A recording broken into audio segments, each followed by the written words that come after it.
तो hello friends, कैसे हैं आप सभी। उम्मीद करते हैं कि आप अच्छे होंगे। तो आज की सीरीज़ में हम शुरू कर रहे हैं बीएड सेकेंड ईयर के कुछ क्वेश्चन पेपर्स के लिए। इसमें हमने लिया है Sanjay publication BEd second year के लिए, यानी कि योग शिक्षा के लिए। ठीक है, आपका सेकेंड पेपर है ये, जिसमें हम पढ़ेंगे योग शिक्षा के लिए। ठीक है, तो चलिए हम शुरू करते हैं। और आज से हमारा ये टारगेट रहेगा कि हम डेली 100 क्वेश्चन लगाएं। तो आप डेली हमारे साथ 100 क्वेश्चन लगाएंगे, जिसमें मैं आपको वादा करता हूँ कि आप अगर डेली 100 क्वेश्चन लगाएंगे तो आपके क्वेश्चन जो हैं वो बहुत जल्दी से जल्दी तैयार हो जाएंगे। चलिए शुरू करते हैं। योग शिक्षा, योगा एजुकेशन। और एक बात और भी है कि आपके सारे क्वेश्चन जो पेपर आने वाले हैं वो आपके ऑब्जेक्टिव टाइप पे आने वाले हैं। ठीक है, तो सबसे पहला क्वेश्चन है आपका, भारतीय दार्शनिक परंपरा के कितने भाग हैं। तो दोस्तों यहाँ पर भारतीय दार्शनिक परंपरा के भाग हैं 2। ठीक है, हम इसमें डायरेक्टली डिटेल्स में नहीं जानेंगे, डायरेक्ट क्वेश्चंस को लगाते जाएंगे, क्योंकि डिटेल्स में जानने का टाइम नहीं है। नास्तिक दर्शन कौन से हैं। तो चार्वाक दर्शन, जैन दर्शन, बौद्ध दर्शन या उपरोक्त सभी। तो इसमें सभी जो है वो नास्तिक दर्शन है। ठीक है, तो इसका आंसर उपरोक्त सभी होगा। योग दर्शन को प्रतिष्ठित करने का श्रेय किस महर्षि को दिया जाता है। तो इसका ऑप्शन है बी, यानी कि महर्षि पतंजलि को। अगला क्वेश्चन है आपका कि योग वेदांत दर्शन का अंतिम सार क्या है। तो इसका वेदांत दर्शन का ब्राह्मणों का चिंतन, आर्यों का चिंतन या उपनिषदों का गूढ़ चिंतन या उपरोक्त सभी। तो इसमें ये सभी है।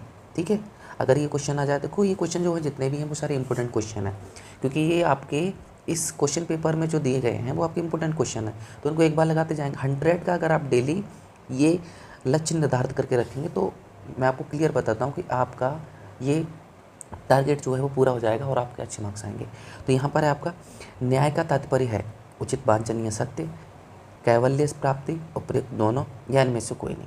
तो इसका है उपयुक्त दोनों, यानी कि उचित वांछित सत्य और केवल प्राप्ति, ये दोनों जो हैं इसके करेक्ट आंसर हैं। चलिए हम बढ़ते हैं नेक्स्ट क्वेश्चन की तरफ। मनुष्य जीवन का अंतिम उद्देश्य क्या है। निर्विकल्प समाधि, कैवल्य की प्राप्ति, उपयुक्त दोनों। तो इसमें उपयुक्त दोनों। अच्छा, एक चीज़ हम और देखते चले जा रहे हैं, यहाँ पर जैसे ही क्वेश्चन में उपयुक्त दोनों आते हैं तो वहाँ पर दोनों ही का ऑप्शन करेक्ट जाता है। नहीं, आगे भी हम चीज़ों को देखते जाएंगे एक एक करके। ठीक है, नेक्स्ट क्वेश्चन है आपका, जैन दर्शन में पृथ्वी को कितने तत्वों में निर्मित माना गया है। तो इसका ऑप्शन है 4, यानी कि जैन दर्शन में पृथ्वी को 4 तत्वों में निर्मित माना गया है। अगला क्वेश्चन है आपका, बौद्ध दर्शन का सार क्या है।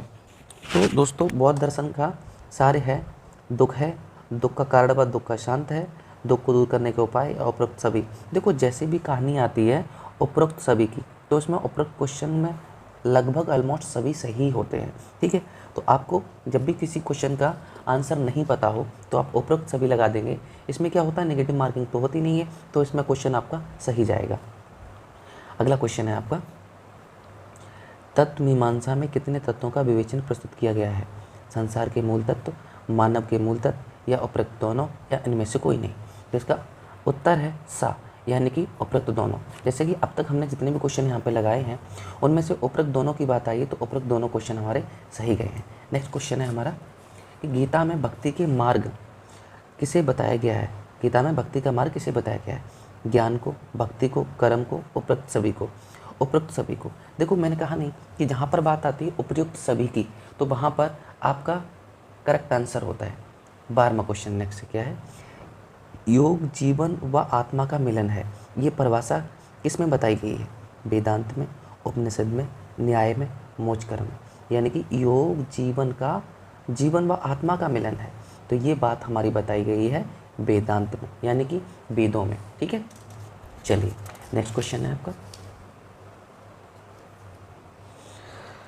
योग में किन शक्तियों का विकास किया जाता है। शारीरिक शक्ति का, मानसिक शक्ति का, गुप्त शक्ति का, उपरोक्त सभी।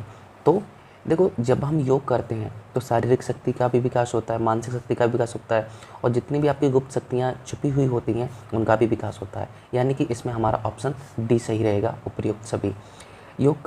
योग वह प्राचीन पथ है जो व्यक्ति को अंधेरे से प्रकाश में लाता है। यह परिभाषा किस विद्वान की है। सर्वपल्ली राधाकृष्णन की, शिवानंद सरस्वती की, पतंजलि की, रूसो की। तो सर्वपल्ली राधाकृष्णन ने इस बात को कहा था कि योग एक प्राचीन पथ है जो व्यक्ति को अंधेरे से प्रकाश में लेके आता है। और सर्वपल्ली राधाकृष्णन जो हैं हमारे बहुत आदर्श एक शिक्षक रहे हैं। ठीक है, नेक्स्ट क्वेश्चन है आपका कि भक्ति योग में किन बातों पर बल दिया गया है? श्रद्धा पर, समर्पण पर, आस्था पर, उपरोक्त सभी। तो जैसे ही आप जानते हैं कि भक्ति योग में सभी पर ही बल दिया गया है, श्रद्धा पर भी, समर्पण पर भी, आस्था पर भी, यानी कि उपरोक्त सभी हैं इसके। ठीक है, तो इसके क्वेश्चन सभी हैं। नेक्स्ट क्वेश्चन है आपका कि सांख्य में कितने तत्वों का समावेश होता है? तो सांख्य में कितने तत्वों का समावेश होता है? तो आपका आंसर है बी, यानी कि 25। सांख्य में 25 तत्वों का समावेश होता है। अब है यम योग साधना कौन सा सोपान है? इसका उत्तर है सा, यानी कि प्रथम। यम का अर्थ किस प्रकार से संगम में लाया जाता है? तो उसका उत्तर है मन में, वचन के, कर्म के, इन सभी के। नेक्स्ट क्वेश्चन है आपका यम का अर्थ किस प्रकार के संगम से लगाया जाता है? यम का अर्थ किस प्रकार के संगम में लगाया जाता है? तो उसका उत्तर है मन के, वचन के, कर्म के, इन सभी के, तो सभी के। अच्छा, नेक्स्ट क्वेश्चन है आपका 21वां। 20वां, पुरुष और पुरुष विशेष के बीच का माध्यम क्या है? प्रकृति, आत्मा, शरीर, सुंदरता। तो इसका है प्रकृति, पुरुष और पुरुष के बीच का माध्यम है। 21वां क्वेश्चन क्या कह रहा है? त्रिगुण के अंतर्गत कौन कौन से गुण आते हैं? तो द, यानी कि उपरोक्त सभी, सत्वगुण, तमोगुण, रजोगुण, तीनों गुण आते हैं त्रिगुण के अंदर। तीन है ना त्रिगुण, अपने आप बोला है त्रिगुण के अंतर्गत। ठीक है, नेक्स्ट क्वेश्चन है आपका रजोगुण किस प्रकार का होता है? तो रजोगुण जो है वो आपका गत्यात्मकता और रागात्मकता दोनों प्रकार का होता है। ठीक है, इसमें यानी कि गायन भी होता है और राग भी इसमें मिलता है। उपयुक्त दोनों, यानी कि हमें दोनों होते हैं, मिलते हैं। तमोगुण में किस प्रकार के गुण होते हैं? तो तमोगुण में स्थैत्मतिक और ज्ञानात्मक 2 प्रकार के गुण होते हैं। ठीक है, यम के अंतर्गत किन सामाजिक नियमों का पालन पर बल दिया गया है? ठीक है, तो इसका नेक्स्ट क्वेश्चन क्या है इसका आंसर? तो इसका आंसर है द, यानी कि उपरोक्त सभी। अहिंसा पर बल दिया गया है, सामाजिक नियमों के, सत्य वास्ते पे, ब्रह्मचर्य व अपरिग्रह पे। तो उपरोक्त इसके सभी आंसर करेक्ट होंगे। अगला क्वेश्चन है महर्षि पतंजलि के अनुसार नियमों की संख्या कितनी है? तो इसका आंसर है जैसा कि आपको दिखाई दे गया होगा आ, यानी कि महर्षि पतंजलि के अनुसार नियमों की संख्या कितनी है? 5। ठीक, चलिए अब हम बढ़ते हैं नेक्स्ट क्वेश्चन की तरफ।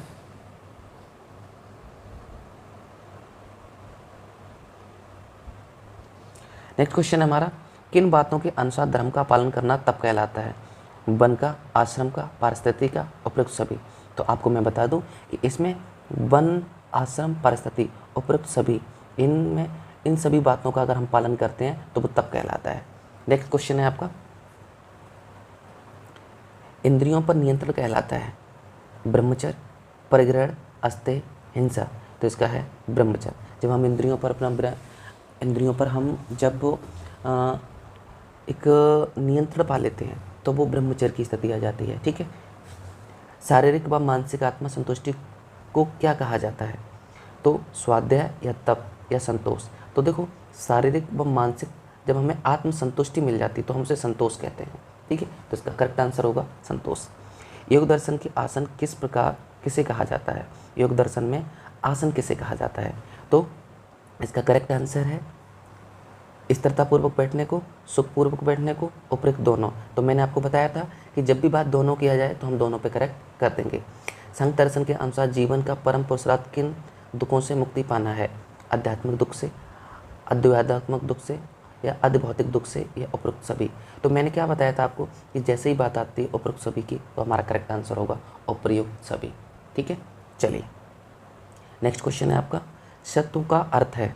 सत्व का अर्थ क्या होता है? प्रकाश, अवरोध, अंधकार, क्रियाशीलता। सत्व का मतलब होता है कि कोई भी चीज़ एकदम क्लियर कट कर देना, यानी कि प्रकाश। सत्व का मतलब क्या होता है? प्रकाश। अब नेक्स्ट क्वेश्चन है आपका कि ब्रह्म ज्ञान उपनिषदों या वेदांतों का विषय वस्तु है। यह कथन किसका था?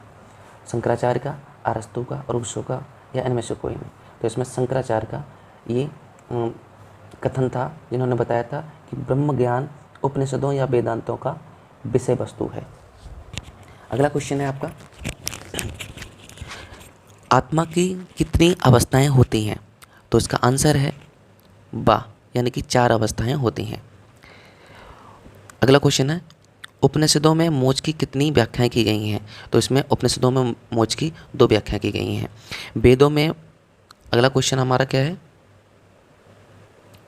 वेदों में मानव के किन उद्देश्यों का वर्णन किया गया है? तो इसका धर्म का, अर्थ का, काम का, मोक्ष का। तो इसमें सभी का वर्णन किया गया है। संत व योगी मोक्ष प्राप्ति हेतु कौन कौन सी क्रियाएं करते हैं? ध्यान, तप, साधन, उपरोक्त सभी। तो मैंने आपको बताया था कि जब भी हमारी बात उपयुक्त सभी की आएगी तो हमारे सभी करेक्ट आंसर होंगे।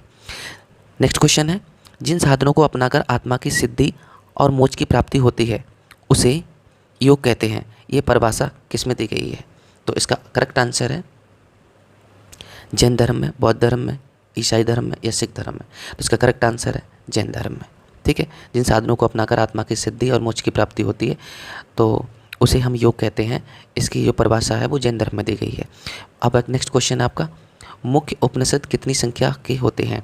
तो मुख्य उपनिषद आपके 13 संख्या के होते हैं। ठीक है, नेक्स्ट क्वेश्चन है आपका नेक्स्ट कि मन को एकाग्रता के साथ एक विषय पर लगाना क्या कहलाता है? तो मन को एकाग्रता के साथ विषय पर लगाना कहलाता है। इसका करेक्ट आंसर होगा ध्यान। जब हम किसी चीज़ को एकाग्रता लगा लेते हैं तो हमारा ध्यान की स्थिति होती है। चलिए हम नेक्स्ट क्वेश्चन की तरफ बढ़ रहे हैं। नेक्स्ट क्वेश्चन क्या है हमारा?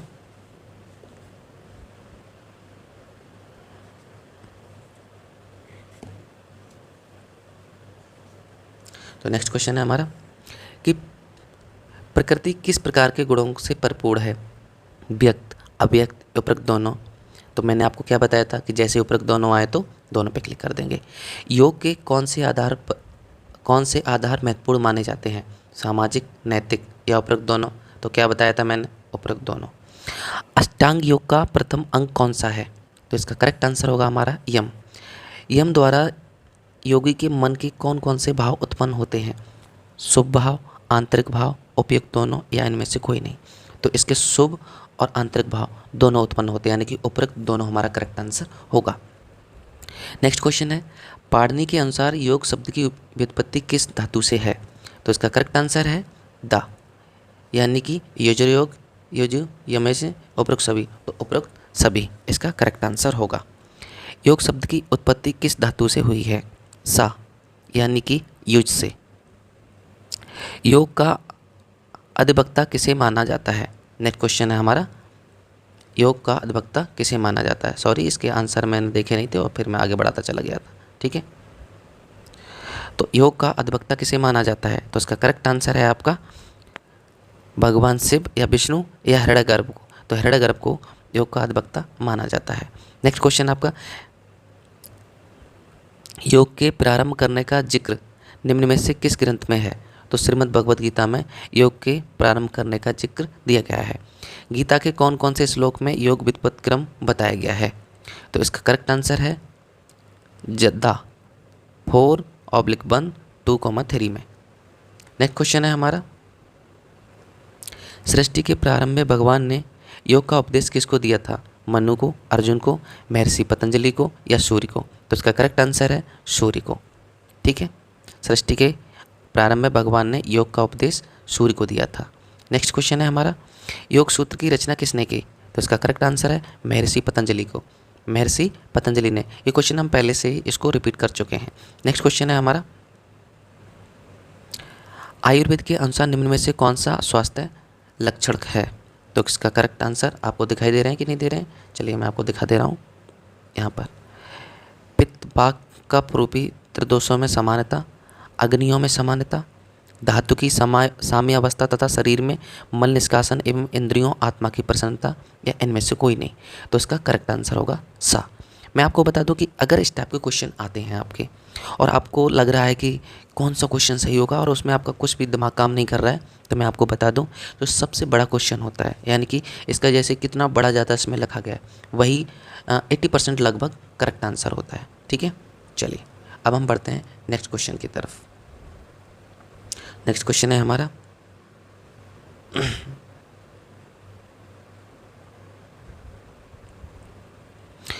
मनोमय कोश में क्लेशों के जमाव के कारण रोग का सूक्ष्म स्वरूप जन्म लेता है, जिसे कहा जाता है। तो इसका करेक्ट आंसर है आदि।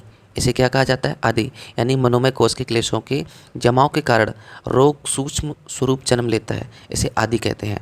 निम्न में से कौन सी सामाजिक स्वास्थ्य की विशेषता है? तो इसका करेक्ट आंसर है आपका अपनी भूमिकाओं को सही निष्पादन करना, परिस्थितियों को उचित समायोजन करना या उत्तरदायियों की पूर्ति करना। तो इसका करेक्ट आंसर होगा आपका उपर्युक्त सभी। ठीक है।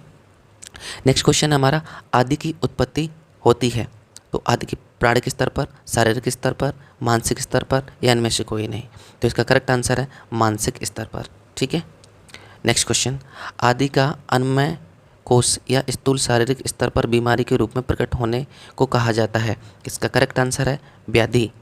यानी आदि का अनन्नमय कोश या स्थूल शारीरिक स्तर पर बीमारी के रूप में प्रकट होने को कहा जाता है व्याधि। नेक्स्ट क्वेश्चन है हमारा,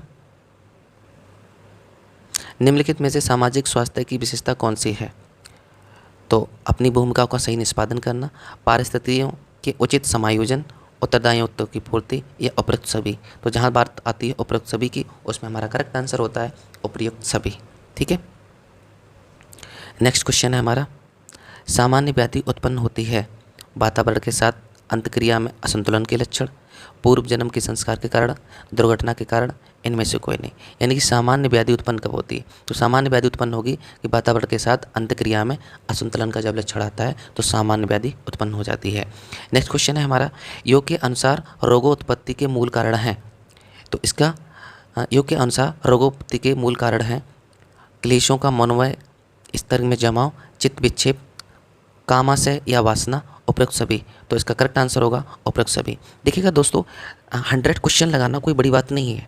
बात यह होती है कि आपकी परीक्षा बहुत पास में आ गई है और आप अगर 100 क्वेश्चन डेली नहीं लगाएंगे तो आप सोचिएगा कि आप किस प्रकार से सिलेबस को पूरे को कवर कर पाएंगे। तो बने रहिएगा वीडियो में, साथ ही साथ लाइक भी कर दीजिएगा और अपने दोस्तों को भेज दीजिएगा जिससे कि वो भी इसको कवर कर पाए। तो 100 क्वेश्चन का हमने टारगेट रखा है डेली का, इसको आप बनाए रखिएगा और डेली आपको वीडियो मिलेगा। और किस टाइप की वीडियो आपको चाहिए वो भी मेरे को बताइएगा। किसी प्रकार का अगर आपको डाउट है तो वो भी मुझे बता दीजिएगा। चलिए हम नेक्स्ट क्वेश्चन की तरफ बढ़ते हैं, ज़्यादा टाइम को नहीं गवाते हैं। ठीक है। तो सतुगुण निम्न में से किसका प्रतीक होता है। तो सतुगुण आप जानते हो ज्ञान का प्रतीक होता है। ठीक है। क्योंकि असमानता का होगा नहीं, अंधकार का होगा नहीं, क्रियाशीलता का होगा नहीं, तो ज्ञान का होता है सत्वगुण। ठीक है। सभी प्रकार की दुखात्मक अनुभूतियों एवं मानसिक विचलता में कौन से गुण के कारण उत्पन्न होती है। तो इसका करेक्ट आंसर होगा रजोगुण। ठीक है। तो रजोगुण इसका करेक्ट आंसर होगा। निम्न में से कौन से सतुगुणी व्यक्ति के लक्षण हैं। धार्मिक, ज्ञानी, कृतज्ञ, धीर, स्थिर, व्यायाम, दयालु। यानी कि सतोगुणी व्यक्ति के लक्षण कौन से हैं। तो सतोगुणी व्यक्ति के लक्षण जो हैं इसमें वो होते हैं, सभी होंगे, परोपकारी भी होगा, सदाचारी होगा, पवित्रता के मुक्त, सात्विक, सब कुछ होगा वो। ठीक है। तो एक सतोगुण व्यक्ति के अंदर की सारे गुण होने चाहिए भी और होंगे। तो ठीक है। तो इसका करेक्ट आंसर होगा सभी। ठीक है, सभी होगा। नेक्स्ट क्वेश्चन है हमारा, किस वेद में योग के बारे में उल्लेख मिलता है। तो वेद में। ठीक है। तो इसका करेक्ट आंसर है हमारा ऋग्वेद में। ठीक है। योग के बारे में किसके उल्लेख किया गया है, ऋग्वेद में। करेक्ट आंसर आपका मिल गया है। चलिए हम बढ़ते हैं नेक्स्ट क्वेश्चन की तरफ।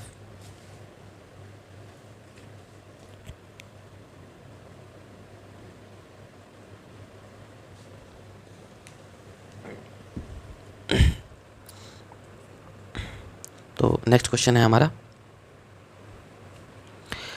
भारत में अंतर्राष्ट्रीय योग का उत्सव किस मंत्रालय द्वारा आयोजित किया जाता है। तो इसका करेक्ट आंसर है आयुष मंत्रालय द्वारा। योग शब्द की उत्पत्ति किस भाषा में हुई है। तो इसका करेक्ट आंसर है संस्कृति। योग का जन्मदाता देश कौन सा है। तो आप जानते हो हमारा प्यारा भारत देश भारत है। ठीक है। योग समाधि है, ये कथन किसका है। तो ये कथन दिया गया था वेद व्यास ने। ठीक है। नेक्स्ट क्वेश्चन है हमारा, योग दिवस का लोगो किसका प्रतीक है। इसका करेक्ट आंसर है इंद्रियों को एकाग्रचित करना। संस्कृत के शब्द युज का अंग्रेजी समानार्थी है। तो इसका करेक्ट आंसर है हमारा योग। नेक्स्ट क्वेश्चन है हमारा, योग चित्तवृत्ति निरोध किसने कहा है कि योग चित्तवृत्ति निरोध है। ये बात किसने कही है। तो ये बात कही है पतंजलि ने। तो इसका करेक्ट आंसर होगा पतंजलि। ठीक है। नेक्स्ट क्वेश्चन है हमारा, योग का मुख्य उद्देश्य है। तो योग का मुख्य उद्देश्य क्या है। शारीरिक विकास, चरित्र का विकास या आध्यात्मिक विकास या सर्वांगीण विकास। तो योग में हमारा सर्वांगीण विकास होता है। चित्त की वृत्तियाँ कितनी होती हैं। इसका करेक्ट आंसर हमारा होगा चित्त की वृत्तियाँ होती हैं आपकी 5। ठीक है। कौन सा अभ्यास योग का आंतरिक अभ्यास नहीं है। तो इसका आपको ऑप्शन नहीं दिख रहे होंगे। चलिए, कौन सा अभ्यास योग का आंतरिक अभ्यास नहीं है। धारणा, प्राणायाम, ध्यान, समाधि। तो देखो धारणा भी हमारी आंतरिक होती है, ध्यान भी आंतरिक होता है, समाधि भी आंतरिक होती है, सिर्फ ये प्राणायाम हमारा करेक्ट आंसर नहीं है। नेक्स्ट क्वेश्चन, योग में यम कौन सा अंग नहीं है? सत्य, अहिंसा, अस्तेय, तप। तो देखो यम, सत्य, अहिंसा, अस्तेय ये नहीं है, ये तो सारे हैं, लेकिन इसमें ये तप नहीं है, यानी करेक्ट आंसर हमारा होगा तप, यानी कि ता। नेक्स्ट क्वेश्चन है हमारा, भगवत गीता में यम के कितने अंग हैं? तो इसके करेक्ट आंसर है 16, 15, 13, 12। इसका करेक्ट आंसर हमारा 12। ठीक है, ये भगवत गीता में यम के 12 अंग हैं। राजयोग के अंग कितने हैं? तो इसका करेक्ट आंसर है हमारा सा, यानी कि 8। राजयोग के 8 अंग हैं। हठ योग के कितने अंग हैं? तो हठ योग के अंग हैं हमारे 6। ठीक है, बने रहिएगा, ज़्यादा नहीं, बस आपके 24 क्वेश्चंस और रह गए हैं, उनको हम जल्दी से कर दे रहे हैं। ठीक है, तो बने रहिएगा आप सब मेरे वीडियो के साथ, और साथ ही साथ वीडियो को लाइक भी करते जाइएगा अगर हो सके आपके द्वारा तो। ठीक है, चलिए नेक्स्ट क्वेश्चन है हमारा कि विष्णु पुराण में भक्ति के कितने प्रकार हैं? तो इसका करेक्ट आंसर है हमारा 9 प्रकार। यम नियम के देह की साधनाएं हैं, तो यम नियम के देह की साधनाएं कितनी हैं? तो इसके योग, कर्म, उपासना, ज्ञान, यानी कि उपरोक्त सभी। आत्मा के विभाग हैं, तो इसका करेक्ट आंसर है हमारा दा, यानी कि बुद्धि, अर्चेतन, चेतन सभी हैं इसके। ठीक है, नेक्स्ट क्वेश्चन है हमारा, प्रकृति में कितने गुण पाए जाते हैं? तो इसका करेक्ट आंसर है 3 गुण पाए जाते हैं हमारी प्रकृति में। नेक्स्ट क्वेश्चन है हमारा 81, पाराशर संहिता में यम की व्याख्या, यम की संख्या कितनी होती है? तो पाराशर में यम की संख्या 10 होती है। याज्ञवल्क्य वल्क्य संहिता में नियम के कितने अंग हैं? इसका करेक्ट आंसर है हमारे 10। ठीक है, किस नेक्स्ट क्वेश्चन है हमारा,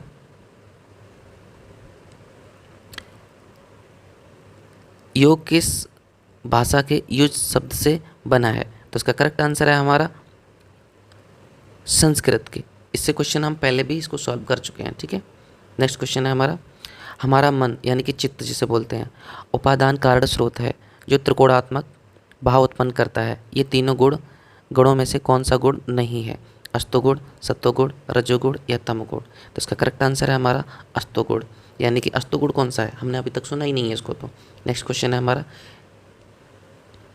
किस व्याकरणाचार्य महर्षि ने योग शब्द का अर्थ युज धातु से युज समाधो, युज योगे, युज समयने लगाया है? तो इसका करेक्ट आंसर है हमारा पाणिनि ने ये बात कही थी। नेक्स्ट क्वेश्चन है हमारा, किस आचार्य ने समय को ही योग का मूल माना है?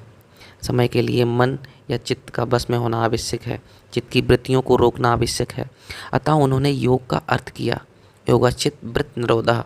चित्त वृत्तियों में वासनाएं, आकांक्षाएं, लोभ, मोह आदि अपेक्षाओं के विचार आते हैं, जिसमें व्यक्ति जीवन पर्यंत फंसा रहता है। तो इसका करेक्ट आंसर है हमारा बा, यानी कि महर्षि पतंजलि। नेक्स्ट क्वेश्चन है हमारा, महर्षि पतंजलि, योग पद्धतियाँ या प्रकार कितने हैं? तो इसका करेक्ट आंसर है हमारा योग पद्धतियों के प्रकार हैं होते हैं हमारे, यानी कि 7। नेक्स्ट क्वेश्चन है हमारा, योग पद्धतियों में कौन सा प्रकार नहीं है? तो इसका करेक्ट आंसर है हमारा धर्म योग नहीं है, भांति योग है, हठ योग है, लय योग है, कर्म योग है, बाकी सारे के सारे योग हैं। अब हम आ चुके हैं 89 क्वेश्चन पर। क्या कहता है क्वेश्चन कि किन समन्वयवादी दृष्टिकोणों में प्रस्तुत किया गया है कि इस प्रक्रिया में व्यक्तित्व के सभी पक्षों में शारीरिक, मानसिक, भावात्मक तथा आध्यात्मिक की सर्वांगीण उन्नति को साथ लेकर चलने की बात कही जाती है। तन मन को स्वस्थ रखने के लिए आसन प्राणायाम ही नहीं अपितु यम नियम प्रत्याहार धारणा ध्यान की भी महत्वपूर्ण भूमिका है। तो इसका करेक्ट आंसर है हमारा राजयोग। ठीक है, ये बात मतलब दृष्टिकोण में प्रस्तुत की गई है। तो इसमें कह रहे हैं कि ध्यान की महत्वपूर्ण भूमिका क्या है? तो इसका करेक्ट आंसर है हमारा राजयोग। ठीक है, हमारा राजयोग करेक्ट आंसर है। निम्न के अगला क्वेश्चन है, वर्तमान समय में प्रधानतः कितनी आध्यात्मिक विचारधारा प्रचलन में है? इसमें से कौन सा विचारधारा प्रचलन में नहीं है? वेद मूलक विचारधारा, बौद्ध विचारधारा, जैन विचारधारा या पारसी विचारधारा? तो इसका करेक्ट आंसर है आपका पारसी विचारधारा। ठीक है, नेक्स्ट 91 क्वेश्चन है हमारा, वेद मूलक विचारधारा, बौद्ध विचारधारा, जैन विचारधारा अतिरिक्त अन्य विचारधाराओं में से कौन सी है? राधा स्वामी, ब्रह्म कुमारी, सिंहपंथी, उपरोक्त सभी। तो इसमें उपरोक्त सभी जो हैं कैसी अतिरिक्त अन्य विचारधाराएं हैं। देखो इसमें ये जो नाम है वो भी आ गया है, राधा स्वामी, है ना। नेक्स्ट क्वेश्चन है हमारा, उत्साह, साहस, धर्म, तत्वज्ञान, दृढ़ निश्चय किस साधक तत्व के आवश्यक तत्व हैं? पंचमहाभूत, राजयोग, आध्यात्मिक योग, कर्म योग। इसका करेक्ट आंसर है हमारा आध्यात्मिक योग। नेक्स्ट क्वेश्चन की तरफ बढ़ते हैं। संसार सागर में पार होने की मुक्ति की युक्ति का नाम ही योग है, ये परिभाषा किसने दी? यानी कि संसार सागर से पार होना है तो हमें योग करना होगा, ये बात बताई थी याज्ञवल्क्य ने। किसने? याज्ञवल्क्य ने। नेक्स्ट क्वेश्चन है हमारा 94। याज्ञवल्क्य ने बताई थी ना, संसार के सागर से पार होने की मुक्ति की युक्ति का नाम ही योग है, ये बात किसने बताई थी? याज्ञवल्क्य ने। नेक्स्ट क्वेश्चन है हमारा, वेद व्यास किसके पुत्र थे? इसका करेक्ट आंसर है हमारा भगवान मुनि शकदेव के वेद व्यास पुत्र थे। नेक्स्ट क्वेश्चन है हमारा 95, किसने कहा था कि गुरु शुद्ध चरित्र का आध्यात्मिक प्रतीक होता है? तो इसका करेक्ट आंसर है हमारा जेंटिल ने ये बात कही थी। इन्होंने इंग्लिश में कहा था कि teacher is a spiritual symbol of right conduct. Chair pose किस आसन को कहा जाता है? इसका करेक्ट आंसर है हमारा उत्काट आसन को। नेक्स्ट क्वेश्चन है हमारा, अपनी आध्यात्मिक शक्तियों को एक जगह इकट्ठा करना, उन्हें संतुलित करना और बढ़ाना, ये परिभाषा किसने दी थी? तो इसका करेक्ट आंसर है डॉक्टर राधाकृष्ण ने। ठीक है। नेक्स्ट क्वेश्चन है हमारा, समाधि से पूर्व की अवस्था कहलाती है ध्यान। तब हम समाधि में जाएंगे तो सबसे पहले हमें ध्यान करना होगा। अब हम बढ़ते हैं 99 क्वेश्चन की तरफ। भारतीय दर्शनों में किस पक्ष की प्रमुखता है? तो इसका करेक्ट आंसर है हमारा प्रामाणिक पक्ष की, व्यवहारिक पक्ष की, या नीति पक्ष की, या राजनीतिक पक्ष की। तो भारतीय दर्शनों में नीति पक्ष की प्रमुखता है। 100 क्वेश्चन है अब। भारतीय दार्शनिकों के अनुसार पुरुषार्थ है 7, 5, 3, 4। इसका करेक्ट आंसर है हमारा 4। चलिए हमने 100 क्वेश्चनों को पूरा कर लिया है, तो एक लास्ट क्वेश्चन है हमारा 101, यानी कि हम पूरा कर दें जो हमारी एक अंकों की एक बहुत प्यारा और बहुत पवित्र अंक है 101, है ना। तो 101 है, भारतीय संस्कृति को कौन गौरवान्वित करता है? तो इसका करेक्ट आंसर होगा हमारा, क्या करेक्ट आंसर होगा? तत्व विज्ञान, युक्ति विज्ञान, या भारतीय दर्शन शास्त्र, या नीति शास्त्र। तो इसका करेक्ट आंसर है भारतीय दर्शन शास्त्र। एक क्वेश्चन आपके लिए है, लास्ट क्वेश्चन। तो लास्ट क्वेश्चन आपके लिए क्या है कि इसमें क्वेश्चन है कि विष्णु पुराण में कितने प्रकार होते हैं? विष्णु पुराण में भक्ति के कितने प्रकार हैं? ये नेक्स्ट क्वेश्चन आपके लिए है, इसे आप कमेंट बॉक्स में बताइए। तब तक के लिए मिलते हैं हम अगले वीडियो में, इसी प्रकार से आपका इंतजार के साथ मिलेंगे। तब तक के लिए जय हिंद।